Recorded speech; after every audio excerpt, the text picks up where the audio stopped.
Madame, Monsieur, bonjour, nous sommes le 4 mai 1900.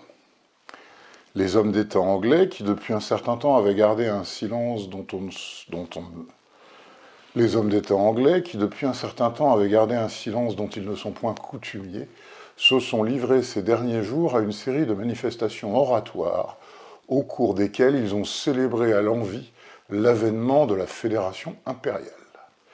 Monsieur Chamberlain et Lord Salisbury au banquet de la Ligue de l'Empire britannique, Lord Rosebery au National Liberal Club ont successivement pris la parole et exécuté des variations sur le thème connu consistant à glorifier la guerre contre le Transvaal et à constater, en s'en félicitant, qu'elle avait eu l'avantage de prouver l'attachement des colonies pour la métropole, c'est-à-dire de constituer l'unité de l'Empire en reliant les unes aux autres ces parties jusqu'ici séparées.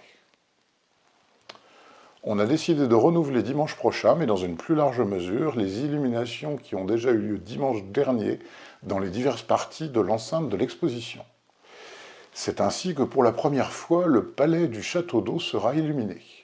Son embrasement ne donnera pas évidemment, en raison de tous les travaux que comporte encore la construction, tous les effets lumineux qu'on pourra admirer lorsque l'édifice sera entièrement achevé. Mais on croit que les visiteurs pourront juger de l'effet de ces cascades et de ces fontaines lumineuses. Bonne journée, Madame, Monsieur, et à demain.